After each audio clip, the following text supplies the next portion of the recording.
బంగారాన్ని విడిపించి ఆ రోజు ఆన్లైన్ రేటుకే మేము కొంటాం. Sharma gold company. Mukunda jewellery సమర్పించు అందమైన జీవితం కార్యక్రమానికి స్వాగతం. నమస్తే కళ్యాణ్ చక్రవర్తి. నాగేశ్వరరావు గారండి, ఒక ఆయన మనకి మెయిల్ చేశారండి. వైఫ్ అండ్ హస్బెండ్ మధ్య ఇష్యూ. ఆయన మెయిల్లో ఆయన పెట్టిన పదాలు కానీ ఆయన పడుతున్న బాధ కానీ వింటే కళ్ళల్లో నీళ్ళు వచ్చాయండి.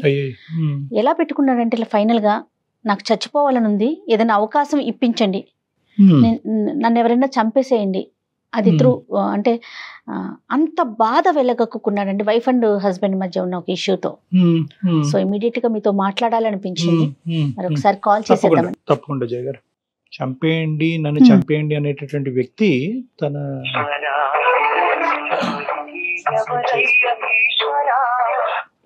నాగేశ్వరరావు గారండి, జయానండి, అందమైన జీవితం ప్రోగ్రామ్ నుంచి కాల్ చేస్తున్నాను. అవును మేడం, నేనే నాగేశ్వరరావును. నమస్తే నాగేశ్వరరావు గారు. నమస్తే మేడం. ఎస్ మీరు మెయిల్ చేశారు. సో కళ్యాణ్ చక్రవర్తి గారు కూడా ఉన్నారు, మరి ఒకసారి మాట్లాడతారా? మేడం మాట్లాడతాను మేడం. ఓకే అండి. నాగేశ్వరరావు గారు. నమస్కారం డాక్టర్ గారు. నమస్తే నాగేశ్వరరావు గారు, చెప్పండి సార్, ఏంటి సమస్య? మీ వయసు ఎంత? మీరు ఎక్కడుంటారు? డాక్టర్ గారు, నాది నిజామాబాద్ దగ్గర ఒక పల్లెటూరు అండి. నేను చాలా దీనాద అవస్థలో ఉన్నాను సార్. సార్, బెడ్ మీద కదలేని స్థితిలో ఉన్నాను, చావు బతుకులలో ఉన్నాను. ఈ చావు కూడా నాకు రావట్లేదండి.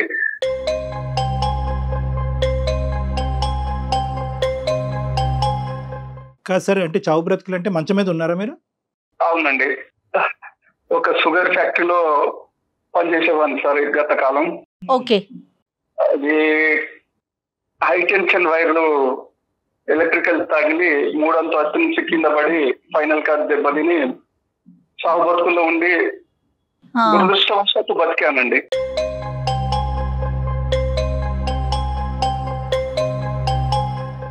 అదేంటండి, ఎవరైనా అదృష్టవశాత్తు బతికానంటారు, మీరేంటండి దురదృష్టవశాత్తు అంటున్నారు? చెప్పండి నాగేశ్వరరావు గారు. మొత్తం మీద కదలలేని స్థితిలో ఉన్నాను మేడం. అయ్యయ్యో. దేనికి కదలలేని స్థితిలో ఉన్నాను. ఓ, మీ పనులు మీరు చేసుకోగలుగుతున్నారా? వాటి కూడా ఇంకొకరి మీద డిపెండ్ అవుతున్నారా?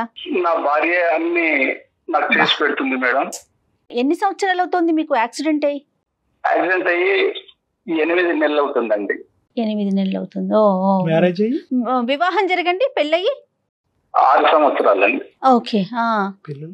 పిల్లలండి? పిల్లలు 3 ఏళ్ల బాబున్నాడండి. ఓకే. తనేం చేస్తుంటుంది మీ వైఫ్?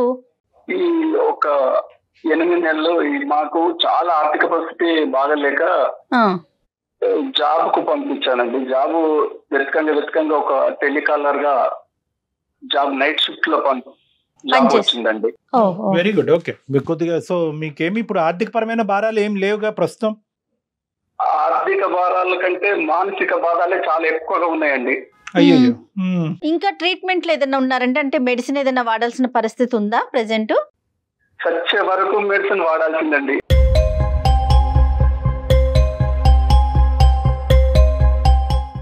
బంధువులు నేను మంచుకున్నప్పుడు మొత్తం ఇంటి చుట్టూ తిరిగేవారు. అంతేనండి. ఎవరు ఇంటి పక్కకు కూడా రావట్లేదు. చాలా ఇబ్బందిగా బతుకుతున్నాము. ఇప్పుడు మీరు మొబిలిటీ అనేది పెరిగేదానికి అవకాశం ఉందా సార్? అంటే జీవితాంతం మందులు వాడాలనేది నాకు అర్థం అవుతుంది, ఎందుకంటే ఆ న్యూరోమస్కులర్ కండిషన్స్ కి కొద్దిగా రికవరీగా వాడాలి. బట్ రికవరీ స్టేట్ గురించి ఏమని చెప్పారండి? అంటే ఏ part of the spine damage అయింది? అసలు మీరు ఎప్పటికైనా లెగిసి నడిచి తిరిగేటటువంటి అవకాశం ఉందా లేదా?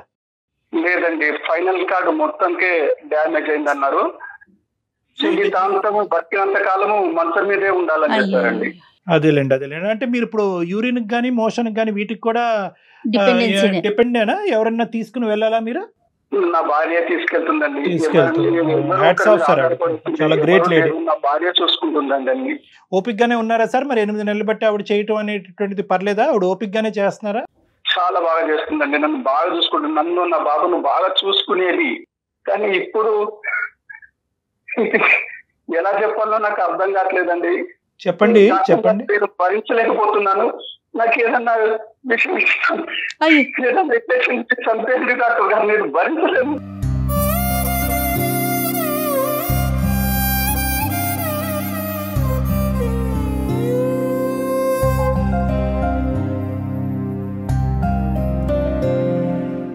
నో నో నాగేశ్వరరావు గారు అలా కాదు. మనం ఇక్కడ మీరు చేసింది సమస్యకు పరిష్కారం గురించే గానీ విషయాలు ఇచ్చి చంపేదాని గురించి కాదు. దయచేసి ఆ మాట మీరు అనకూడదు. మేము డబ్బులన్నీ చేతులు అయిపోయినాక 3 నెలలు చాలా ఇబ్బంది పడ్డామండి. ఈ 3 నెలలు ఇబ్బంది పడ్డ తర్వాత ఒక 5 నెలల క్రితము జాబ్ వచ్చి. ఏం జాబ్ అది? దాని వివరాలు ఏంటి? ఆ జాబ్ ఎక్కడ? సాఫ్ట్వేర్ అంట, టెలికాలర్ గా నైట్ షిఫ్ట్ అండి. మరి ఆవిడకి నైట్ షిఫ్ట్ అయితే మరి మీకు ఇబ్బంది ఉండదా? రాత్రి ఎవరిని పెట్టి వెళ్తారా? మరి ఎలా బాబు ఎట్లా? పాపం చాలా బాధపడుకుంటూ నాకు అన్ని అరేంజ్ చేసి బాబును అటు ఇటు పోతాడని చెప్పేసి కాలుకు తాడుకు కట్టి నా మంచాన్ని కట్టేదండి.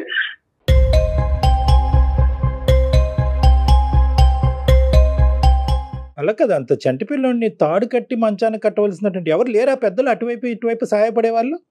ఎవరు లేరండి. అదే కదా ఈ పరిస్థితి వచ్చిన కానీ ఎవరు మా దగ్గర కూడా రావట్లేదు.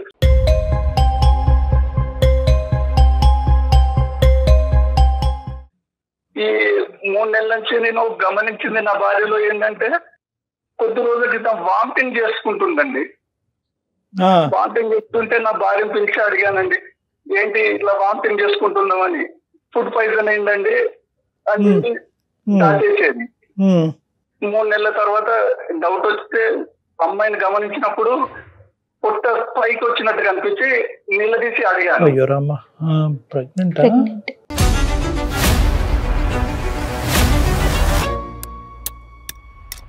ఏం నాగేశ్వర గారు, మేము ఏదైతే ఊహించుకుంటున్నాం అదే చెప్పబోతున్నారా? అదే డాక్టర్ గారు, నేను గట్టిగా అడిగినప్పుడు జీతం తీసుకొచ్చి నా చేతిలో పెట్టి బోర్లు ఏడిచేది, కానీ ఏ విషయం నాకు చెప్పేది కాదు.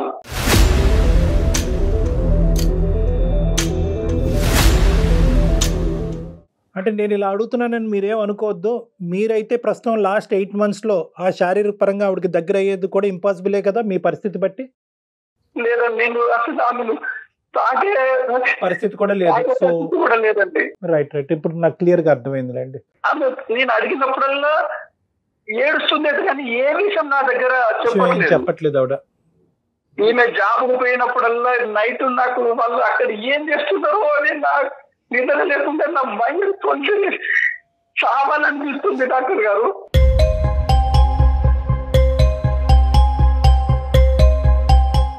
మనకి మెయిల్ చేయడానికి రీజన్ ఏంటండి?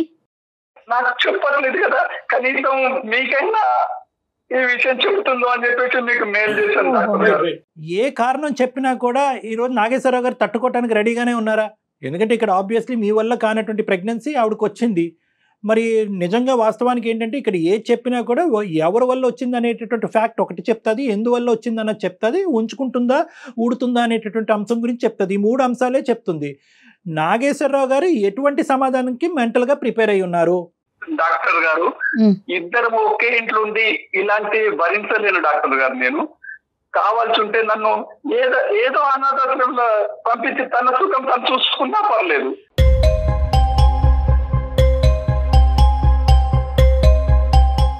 ఇక్కడుంటారా ఎక్కడుంటారా అనేది ఆవిడతో మాట్లాడిన దాన్ని బట్టి చూద్దాం అసలు ఆవిడ ఏమనుకుంటున్నారండి.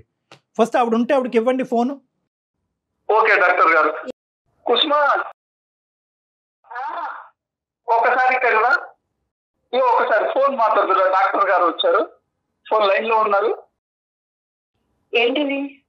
నేను ఈ డాక్టర్ గారు, అదే మన కళ్యాణ్ చక్రవర్తి గారు, డాక్టర్ గారు నేను మెయిల్ పెట్టాను మన సమస్యల గురించి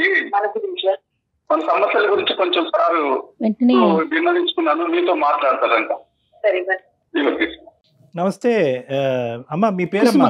కుసుమ. నమస్తే అండి, నా పేరు కుసుమ.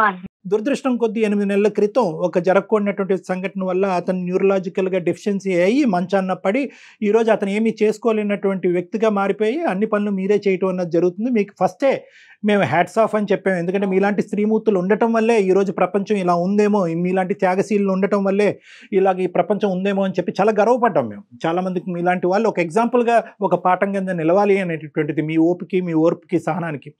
కానీ ఏంటంటే తర్వాత ఫేజ్ 2లో అతను మాకు చెప్పినటువంటి అంశం ఏంటంటే, ఉద్యోగం వచ్చిన తర్వాత 3 నెలలు ప్రెగ్నెంటో లేదా 4 నెలలు ప్రెగ్నెంట్గా నా భార్య వచ్చి నా ఎదురుగుంట నిలబడి, ఏంటి విచిత్రమైన పరిస్థితి అంటే కనుక ఆవిడ ఏడవటం తప్ప ఇంకో సమాధానం చెప్పట్లేదు, నాకు బతకాలని లేదు, నాకు విషం ఇచ్చి చంపేయండి డాక్టర్ గారు అని చెప్పి మాకు ఈమెయిల్ పంపించాడు.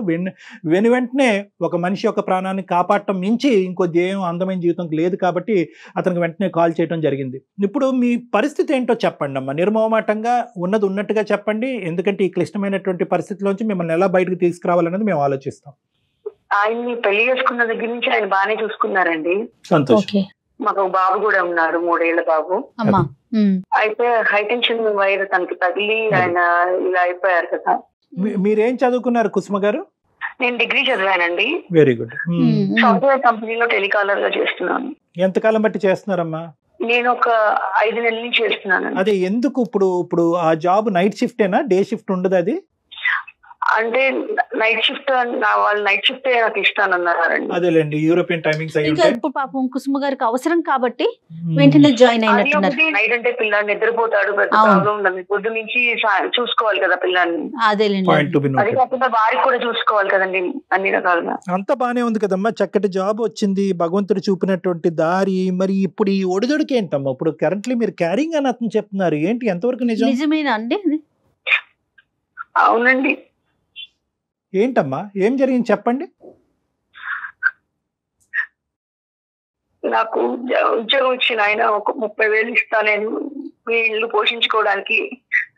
నాకు మా ఇంట్లో ప్రాబ్లం ఉంది, నాకు ఉండండి, నాతో ఉండమని అడిగారండి.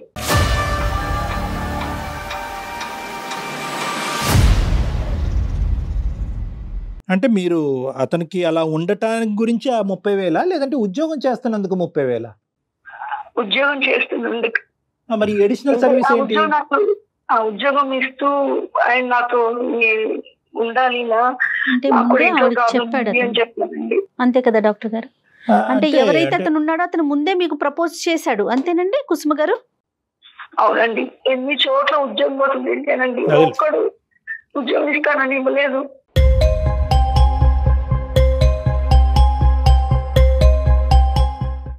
కానీ నా ఫ్యామిలీ నాకు ఇంపార్టెంట్.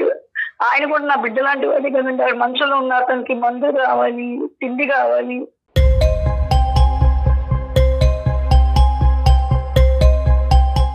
నేను ఏం చేయాలో నాకు అర్థం కాలేదు. నాకు ఆ టైంలో నాకు వాళ్ళే నాకు గుర్తొచ్చారు.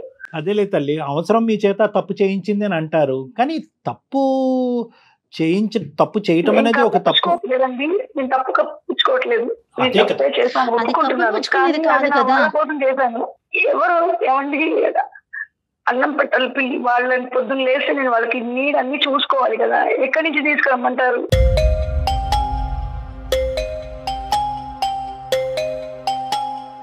ద థింగ్ ఈజ్ ఒకటమ్మా, అలా ఆర్గ్యూ చేస్తే కనుక ఇంకా ప్రపంచంలో ఉన్న వాళ్ళందరూ వాళ్ళ కడుపు నింపుకోవడానికి తప్పుదారిలో వెళ్ళేటటువంటి కార్యక్రమంలోనే పడాలి, అందరూ చేసేసుకోవచ్చు. అది కాదు ఇక్కడ ఏంటంటే, మీ అవసరం అనేటటువంటిది ఎంత ఇంపార్టెంటో, ఇక్కడ ఎథిక్స్ అనేటటువంటిది, మోరల్ వాల్యూస్ అనేటటువంటిది, దేని గురించి పుట్టి పెరిగేమనేటటువంటిది కూడా చాలా ఇంపార్టెంట్ అంశాలు.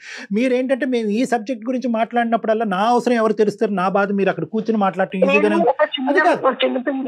చిన్న పిల్లాడిని మంచానికి కట్టి వెళ్తున్నానంటే నా బాధ ఎంత చంపుకుని వెళ్తున్నాను. అది అసలు అందులో మాటల్లో చెప్పలేనంత బాధ మీరు పడుతున్నారు. కానీ మంచానికి కట్టి ఏ ఆడది వెళ్తుందండి రాత్రిపూట? ఆ పిల్లాడు నిద్రలో లేచి ఏమి అవుతాడు, వాడికి ఆకలేస్తుంది, ఇవన్నీ నేను ఆలోచిస్తూనే ఉన్నాను. కానీ నాకు నా పిల్లాడు ఇంపార్టెంట్, నా భర్త ఇంపార్టెంట్ నాకు.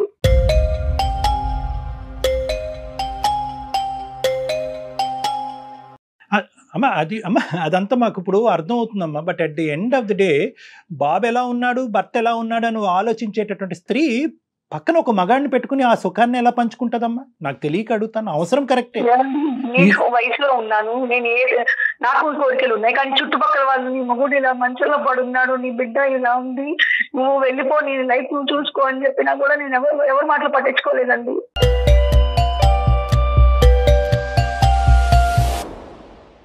అలా వెళ్ళిపోవాల్సింది, ఇరుగు పరుగు చెప్పినటువంటిది. ఈ అడ్డదిడ్డమైనటువంటి దారిలో వచ్చి ఈరోజు అతనికి ఉన్నటువంటి ఈ శారీరకపరమైనటువంటి మంచం పట్టినటువంటి సమస్య అతనికి చిన్న గోరంత కనిపిస్తుంది. ఈరోజు మీరు మనసు విరగ్గొట్టారు చూడండి, అది కొండంత కనిపిస్తుంది అతనికి. మీరు ఇప్పటి వరకు అతనికి ఏ సహాయం చేయకపోయినా పర్లేదు, ఇది చాలా అతని జీవితానికి చనిపోయాడు నేను బాధపడేది అదే డాక్టర్ గారు. నేను చూసుకుంటే ఎలా బతికేది డాక్టర్ గారు.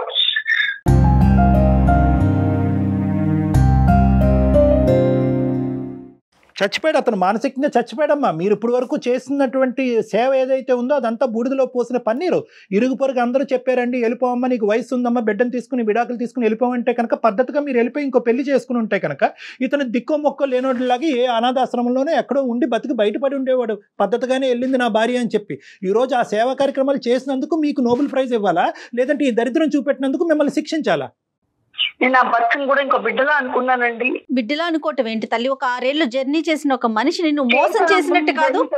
అందుకే కదా అతను మంచం మీద ఉంటే అతను జాగ్రత్త కాపాడుకోవాలి అతన్ని. కాదండి, 6 ఏళ్ల క్రితం తను మంచం మీద లేనప్పుడు మిమ్మల్ని మీ బిడ్డని కాపాడలేదు. అప్పుడు అతను ఏమైనా తప్పుడు పని చేశారా? కాయ కష్టం చేసుకోవటానికి వెనకాతల బిడ్డ పరిస్థితి భర్త పరిస్థితి అలా ఉందనుకుని మీరు ముందుకెళ్ళారని అనుకోవాలా? లేదంటే ఇంకా నాకు వయసు ఉంది, నా కోరికలు నాకు ఉన్నాయి, ఆ కోరికలు తీర్చుకోవటానికి ఇంక ఇలాగే మాట్లాడుతుంది సమాజం. ఇలా తప్పుడుగానే మాట్లాడుతుంది. భర్త సుఖ పెట్టట్లేదేమో, భార్య పక్కదో వెళ్ళిందని అంటారు. తట్టుకోగలరమ్మా? ఇవన్నీ పక్కన పెట్టండి. తప్పు ఓకే, నేను అంటున్నాను నా బిడ్డ నాకు నా భర్త ఇంపార్టెంట్ అని ఒక్కటి తప్ప నా మనసులో ఏమీ లేదండి. కరెక్టేనమ్మా, కానీ అదే భర్త అదే బిడ్డ లైవ్ లో ఈ తల్లి ఏం చేస్తుంది, భార్య ఏం చేస్తుంది అంటే చూస్తూ ఉంటే కనుక అప్పుడు కూడా ఇలా కంటిన్యూ అయ్యి ఉండేవారా మీరు? చెప్పండి, నేను చెప్తున్నాను. వాళ్ళు ఒక్కలే కనిపిస్తున్నారు అని అంటున్నారు. వాళ్ళ కళ్ళతో ఈ సన్నివేశాలన్నీ చూసారనుకోండి, అప్పుడు కూడా మీరు కంటిన్యూ అవుతారా? నెంబర్ 1. నెంబర్ 2, ఏదైనా తప్పే. ఏ రాయితో తల పగలు కొట్టుకుంటేనేంటి? తప్పు చేశారు. ప్రెగ్నెంట్ అవటం ఏంటమ్మా? పొద్దున బిడ్డ పరిస్థితి ఏంటండి? ఉన్నవాడి పరిస్థితి ఏంటి? వచ్చేవాడి పరిస్థితి ఏంటి? అడిగారండి ఏంటమ్మా? తన గుర్తుగా మన ఇద్దరు గుర్తుగా బిడ్డ కావాలని అడిగారు. ఓరి ఈడు ముద్దు తగలయ్యా. ఇప్పుడు వాడికి ఏమేమి కోరికలు ఉన్నాయి ముందే లిస్ట్ చెప్పుంటే కనుక ఈ ఉద్యోగం ఉంటుందో ఊడుతుందో అప్పుడే డిసైడ్ అయ్యి ఉండాలి కదమ్మా. ఒకటేమో భార్య కరెక్ట్ కాదు రావాలంటాడు, రెండోది అంటే సెక్షువల్గా ఆవిడ కరెక్ట్ కాదు రావాలని అంటాడు, మూడోది ముద్దుగా బిడ్డనివ్వాలి అని అంటాడు. ఏందమ్మా ఈడు కోరికలు? అసలు అతని లిస్ట్ లో మీరే నెంబరో చూసుకోండి ముందు. అవుట్ వాడితో మన పక్కన ఏంటి అని తీసుకెళ్ళి ఎక్కడ పడేసే అనేటటువంటి కండిషన్ రేపు వస్తుంది చూడండి. నేను రాసిస్తా. కొడుకు అనాథాశ్రమంలో వెయ్యి, ఇతను తీసుకెళ్ళి ఇంకో చాట ఎక్కడో వెయ్యని అంటాడు. అయిపోయి నీలాంటి స్త్రీలు ఎంతమంది లేరు సమాజంలో? ఏంటి ఇప్పుడు చేసేటటువంటి పరిస్థితి ఏంటి? అదైనా వివరించండి. ఇప్పుడు మీరు మౌనంగా ఉండి ఇప్పుడు అతనికి నాగేశ్వరరావు గారు మీ ప్రశ్నకి సమాధానం దొరికింది. కట్టుకున్న భర్తను కూడా ఒక కొడుకులాగా భావిస్తున్నాను, నాకు 2 కొడుకులు, వీళ్ళిద్దరిని కాపాడటం కోసం నేను ఆ పని చేశానంటే అది అసలు ఎంతవరకు? ఒకటి వెరీ క్లియర్, వాళ్ళిద్దరూ లైవ్ లోనే ఉన్నారు కాబట్టి ఇద్దరికి నేను చెప్పేది ఏంటంటే, ఎటువంటి సంజాయిషి చెప్పినా కూడా at the end of the day it's an ethical mistake. ఇది తప్పు చేశారు అని చెప్పేటటువంటి అంశం వెనకాతల అవసరం భర్త బిడ్డలాగా చూసుకున్నాను, భర్తని బిడ్డలాగా చూసుకున్నాను, చంటి పిల్లోళ్ళలాగా సాకాను, ఇవన్నీ కవర్ అయిపోయినాయి అమ్మా. అవన్నీ 1% ఆఫ్ ద షో. మీరు చేసినటువంటి పని ఏదైతే ఉందో అది 99%. తప్పు వెనకాతల కండిషన్స్ ఎప్పుడైతే కనుక మీరు చెప్తున్నారో ఆటోమేటిక్గా మీ తప్పు కాదు అన్నట్టుగా మాట్లాడుతున్నట్టు అయిపోతుంది. డాక్టర్ గారు నాకు ఏదో దారి చూపించండి డాక్టర్ గారు. ఇదంతా వినుకుంటూ చూసుకుంటూ బతకలేదు డాక్టర్ గారు. ఈ మానసిక వేదన అవిటితనం కంటే ఈ మానసిక వేదన ఎక్కువ అవుతుంది. నాకు ఏదో దారి చూపించండి.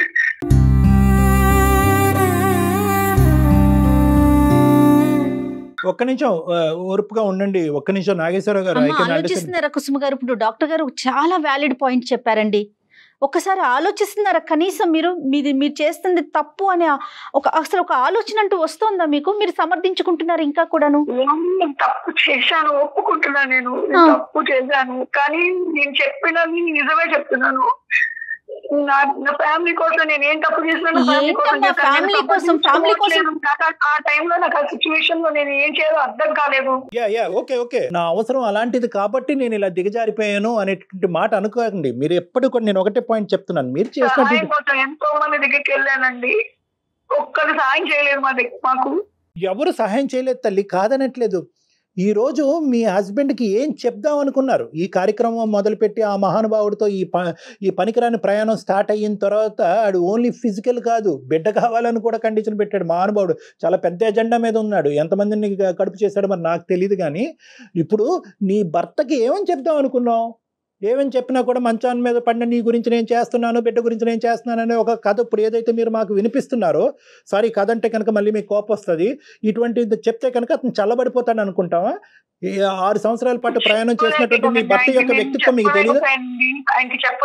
చెప్పుకోలేకపోయాను కాబట్టి నేను మౌనంగా ఉండిపోయానండి. లేదు మౌనం అంగీకారం బేసికలీ ఇప్పుడు కాదు 3 నెలలు మీరు చెప్పలేకపోయారు, ఇంకొక 6 నెలలు పోయాకైనా చెప్పాలిగా. ఈ రోజు ఆ పెద్ద ఆయన అలా విలిపించుకుంటూ మమ్మల్ని అడుగుతున్నాడు. అతను మంచం మీద పడి అతను వెన్నుపోసి ఇరిగిపోయి ఈ కర్మను ఎక్కడ కూడా ఊహించుకుని ఉండడు. లేదంటే కనుక ఎప్పుడైతే వెన్నుపోసి ఎరిగిందో ఇది ముందుగానే తెలిస్తే కనుక ఆ రోజే విషయం మింగి చచ్చిపోయి ఉండేవాడు అతను. చెప్తున్నాను నిజంగా, ఎందుకురా దేవుడా బతికించేవని అంటున్నాడు అతను. ఇప్పుడు ఈ సమస్యకి పరిష్కారం డాక్టర్ కళ్యాణ్ చక్రవర్తి చెప్పాలా, కుసుమ చెప్పాలా? మీరు ఆయన నన్ను పెళ్లి చేసుకుంటానని చెప్పారు. ఎవరు? ఆయన పెళ్లి చేసుకుంటా అన్నారు. వాడికి ఇదే పనా అమ్మా? నిన్ను నీ పిల్లాన్ని కూడా చూసుకుంటానని చెప్పారండి. ఓకే, ఇది కూడా. సో మొత్తం అన్ని కండిషన్లు మాట్లాడుకుందాం. ఒకటి ఏంటంటే భార్యతో గొడవ కాబట్టి నువ్వు ఉండాలి, రెండోది ఏంటంటే ఆవిడ ఫిజికల్గా ప్రాబ్లం కాబట్టి నువ్వు సెక్షువల్గా నన్ను సుఖపెట్టాలి, బిడ్డను కావాలి, ఫైనల్గా పిల్లోడిని కూడా కనాలి. ఇంక ఇది రాలేదేంటి? మీ ఆయన మెడపట్టుకుని బయటకు గెంటాలి అనేది రాయలేదేంటమ్మా? ఇవన్నీ డాక్టర్ గారు, ఇంకా చేయాలండి డాక్టర్ గారు.